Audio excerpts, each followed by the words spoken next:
ನಮಸ್ಕಾರ ಸ್ನೇಹಿತರೆ, ನಾಳೆ ಫೆಬ್ರವರಿ 13 ತ್ರಿಕೋನ ಯೋಗ. ಈ 5 ರಾಶಿಗೆ ತ್ರಿಗುಣ ಲಾಭ. ಹೌದು, ನಾಳೆ ತ್ರಿಕೋನ ಯೋಗ, ರಾಶಿ ಪರಿವರ್ತನೆ ಯೋಗ, ಸಂಸಪ್ತಕ ಯೋಗದ ಜೊತೆಗೆ ಇನ್ನು ಅನೇಕ ಶುಭ ಯೋಗಗಳು ಸೃಷ್ಟಿಯಾಗಲಿವೆ. ಇದರಿಂದಾಗಿ ಕೆಲವು ರಾಶಿಗಳಿಗೆ ಶುಭವಾಗಲಿದೆ. ನಾಳೆ ಯಾವ ರಾಶಿಯವರ ಮೇಲೆ ವಿಷ್ಣುವಿನ ಅನುಗ್ರಹ ಬೀರಲಿದೆ ಮತ್ತು ಈ ರಾಶಿಗಳಿಗೆ ಗುರುವಾರ ಹೇಗಿರಲಿದೆ? ನಾಳೆ ಫೆಬ್ರವರಿ 13 ಗುರುವಾರ ಚಂದ್ರನ ಸೂರ್ಯನ ರಾಶಿಯಾದ ಸಿಂಹ ರಾಶಿಯಲ್ಲಿ ಚಲಿಸಲಿದೆ. ಇದರೊಂದಿಗೆ ತ್ರಿಕೋನ ಯೋಗ, ರಾಶಿ ಪರಿವರ್ತನೆ ಯೋಗ, ಸಂಸಪ್ತಕ ಯೋಗ ಮತ್ತು ಶೋಭನ ಯೋಗದ ಜೊತೆಗೆ ಇನ್ನು ಅನೇಕ ಶುಭ ಯೋಗಗಳು ರೂಪುಗೊಳ್ಳುತ್ತಿವೆ.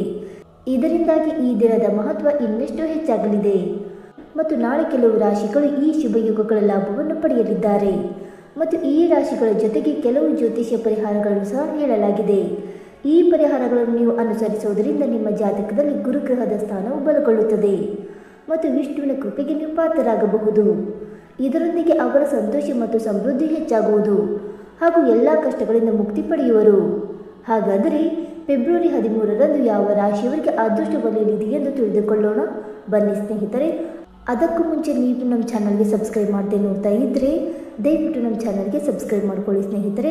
ಹಾಗೆ ನೀವು ಕೂಡ ವಿಷ್ಣು ದೇವಿನ ಭಕ್ತರಾಗಿದ್ದರೆ ಈ ವಿಡಿಯೋಗೊಂದು ತಪ್ಪದೆ ಲೈಕ್ ಕೊಟ್ಟು ಓಂ ವಿಷ್ಣು ದೇವಾಯ ನಮಃ ಎಂದು ಕಮೆಂಟ್ ಮಾಡಿ. ಮೊದಲನೇದಾಗಿ ಋಷಭ ರಾಶಿ. ಋಷಭ ರಾಶಿಗೆ ಸೇರಿದ ಜನರು ನಾಳೆ ಬಹಳ ಉತ್ಸಾಹದಿಂದಿರುತ್ತಾರೆ. ನಿಮಗೆ ಜೀವನದಲ್ಲಿ ನಾಳೆ ಸರ್ಪ್ರೈಸ್ ದೊರಕುವುದು.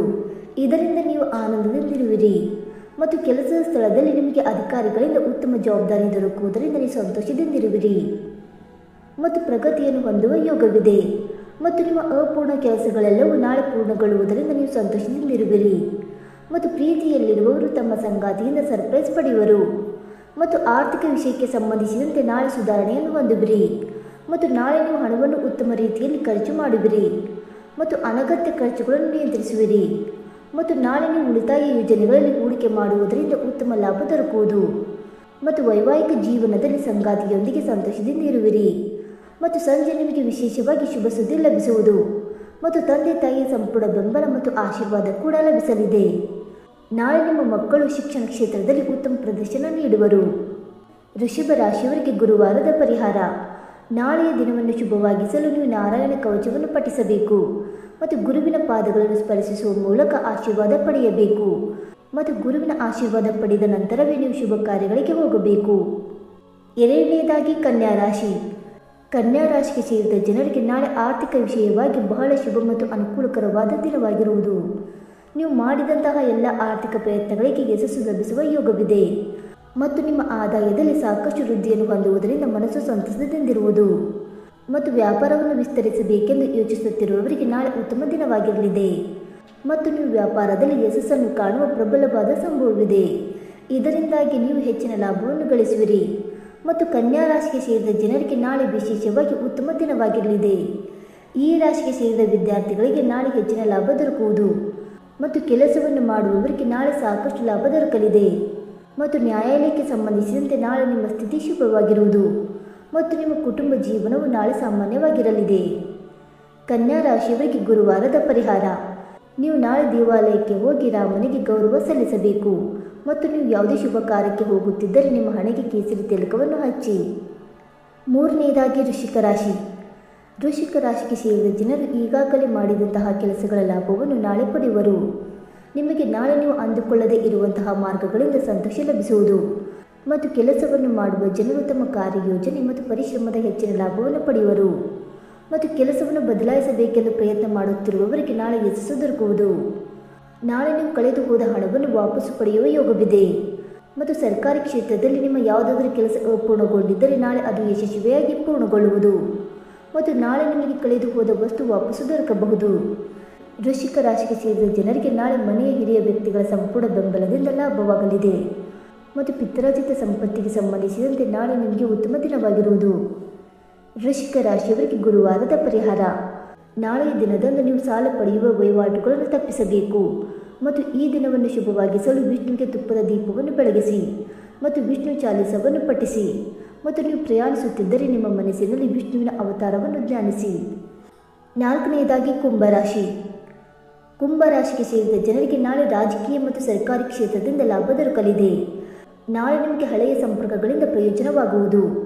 ಈ ರಾಶಿಗೆ ಸೇರಿದ ಜನರು ಕೆಲಸವನ್ನು ಹುಡುಕುತ್ತಿದ್ದರೆ ನಾಳೆ ನಿಮಗೆ ಶುಭ ಸುದ್ದಿ ಲಭಿಸಲಿದೆ ಮತ್ತು ವಿದೇಶದಿಂದ ನಾಳೆ ನಿಮಗೆ ಲಾಭ ದೊರಕುವ ಯೋಗವೂ ಕೂಡ ಇದೆ ಮತ್ತು ಸ್ಪರ್ಧಾತ್ಮಕ ಪರೀಕ್ಷೆಗೆ ತಯಾರಿ ನಡೆಸುತ್ತಿರುವವರಿಗೆ ನಾಳೆ ಯಶಸ್ಸು ದೊರಕುವ ಸಂಭವ ಹೆಚ್ಚಾಗಿರುವುದು ಮತ್ತು ಪ್ರೀತಿಯಲ್ಲಿರುವವರಿಗೆ ನಾಳೆ ಅದೃಷ್ಟದ ದಿನವಾಗಿರುವುದು. ನೀವು ನಿಮ್ಮ ಸಂಗಾತಿಯೊಂದಿಗೆ ರೊಮ್ಯಾಂಟಿಕ್ ಕ್ಷಣಗಳನ್ನು ಕಳೆಯಲು ಅವಕಾಶ ದೊರಕುವುದು ಮತ್ತು ಪ್ರಭಾವಶಾಲಿ ವ್ಯಕ್ತಿಗಳ ಸಂಪೂರ್ಣ ಬೆಂಬಲ ಮತ್ತು ಮಾರ್ಗದರ್ಶನ ನಾಳೆ ನಿಮಗೆ ದೊರಕಲಿದೆ ಮತ್ತು ಕೆಲಸವನ್ನು ಮಾಡುವ ಜನರಿಗೆ ನಾಳೆ ಉತ್ತಮ ಫಲ ದೊರಕುವುದರೊಂದಿಗೆ ಪ್ರಗತಿಯನ್ನು ಗಳಿಸುವಿರಿ. ನಾಳೆ ನಿಮ್ಮ ವಿರೋಧಿಗಳ ಹಾಗೂ ಶತ್ರುಗಳ ವಿರುದ್ಧ ನೀವು ಜಯವನ್ನು ಗಳಿಸುವಿರಿ. ಕುಂಭ ರಾಶಿಯವರಿಗೆ ಗುರುವಾರದ ಪರಿಹಾರ. ನಾಳೆಯ ದಿನವನ್ನು ಶುಭವಾಗಿಸಲು ನಿಮ್ಮ ತಂದೆಯಿಂದ ಆಶೀರ್ವಾದ ಪಡೆಯುವ ಮೂಲಕ ನೀವು ಯಾವುದೇ ಹೊಸ ಕೆಲಸವನ್ನು ಪ್ರಾರಂಭಿಸಬೇಕು ಮತ್ತು ನಾಳೆ ನೀವು ವಿಷ್ಣು ಚಾಲಿಸವನ್ನು ಪಠಿಸಬೇಕು. ನೀವು ಯಾವುದೇ ಶುಭ ಕಾರ್ಯಕ್ಕೆ ಹೋಗುತ್ತಿದ್ದರೆ ಕೇಸರಿ ಅಥವಾ ಜೇನುತುಪ್ಪವನ್ನು ಸೇವಿಸಿದ ನಂತರವೇ ತೆರಳಿ. ಇನ್ನು 5ನೇದಾಗಿ ಮೀನರಾಶಿ. ಮೀನರಾಶಿಗೆ ಸೇರಿದ ಜನರಿಗೆ ನಾಳೆ ಮಹತ್ವಪೂರ್ಣವಾದ ದಿನವಾಗಿರುವುದು ಮತ್ತು ನಿಮ್ಮ ಪ್ರಭಾವ ವೃದ್ಧಿಯಾಗುವುದು. ನಾಳೆ ನಿಮ್ಮ ಕುಟುಂಬ ಜೀವನ ಮತ್ತು ಕೆಲಸದ ಸ್ಥಳದಲ್ಲಿ ಗೌರವ ಖ್ಯಾತಿಯನ್ನು ಪಡೆಯುವಿರಿ ಮತ್ತು ವ್ಯಾಪಾರಕ್ಕೆ ಸಂಬಂಧಿಸಿದಂತೆ ನಾಳೆ ಅನುಕೂಲಕರ ದಿನವಾಗಿರುವುದು ಮತ್ತು ನಿಮ್ಮ ಅಧಿಕಾರಿಗಳ ಸಂಪೂರ್ಣ ಬೆಂಬಲವನ್ನು ಪಡೆಯುವುದರೊಂದಿಗೆ ಪ್ರಗತಿಯನ್ನು ಸಾಧಿಸುವಿರಿ. ನಾಳೆ ಮನೆಯಲ್ಲಿ ನಿಮ್ಮ ಭೌತಿಕ ಸುಖ ಸಮೃದ್ಧಿ ವೃದ್ಧಿಯಾಗಲಿದೆ. ವಿದೇಶಿ ಪ್ರಯಾಣಕ್ಕೆ ಪ್ರಯತ್ನ ಪಡುತ್ತಿರುವವರಿಗೆ ನಾಳೆ ಸಕಾರಾತ್ಮಕ ಪರಿಣಾಮ ದೊರಕುವುದು ಮತ್ತು ನಿಮ್ಮ ಕುಟುಂಬ ಜೀವನದಲ್ಲಿ ನಾಳೆ ಸುಖ ಶಾಂತಿ ನೆಲೆಸಲಿದೆ. ನಾಳೆ ನಿಮ್ಮ ಸಂಗಾತಿಯೊಂದಿಗೆ ಸಂತೋಷದ ಕ್ಷಣಗಳನ್ನು ಕಳೆಯುವ ಅವಕಾಶ ದೊರಕುವುದು ಮತ್ತು ಗಂಡನ ಮನೆಯವರ ಸಂಪೂರ್ಣ ಬೆಂಬಲ ದೊರಕುವುದರಿಂದ ನಾಳೆ ಹೆಚ್ಚಿನ ಲಾಭ ಗಳಿಸುವಿರಿ ಮತ್ತು ಹಳೆಯ ಪರಿಚಯಸ್ಥರು ಮತ್ತು ಸ್ನೇಹಿತರಿಂದಾಗಿ ನಾಳೆ ನಿಮಗೆ ಹೆಚ್ಚಿನ ಲಾಭ ದೊರಕುವ ಯೋಗವಿದೆ. ಮೀನರಾಶಿಯವರಿಗೆ ಗುರುವಾರದ ಪರಿಹಾರ. ನಾಳೆಯ ದಿನವನ್ನು ಶುಭವಾಗಿಸಲು ನೀವು ಹಸುವಿಗೆ ಬೆಲ್ಲವನ್ನು ಕಡಲೆ ಬೇಳೆಯೊಂದಿಗೆ ಬೆರೆಸಿ ತಿನ್ನಿಸಬೇಕು ಮತ್ತು ನೀವು ಒಳ್ಳೆಯ ಉದ್ದೇಶಕ್ಕಾಗಿ ಪ್ರಯಾಣಿಸುತ್ತಿದ್ದರೆ ಅರಿಶಿನ ಅಥವಾ ಕೇಸರಿಯ ತಿಲಕವನ್ನು ಹಚ್ಚಿ.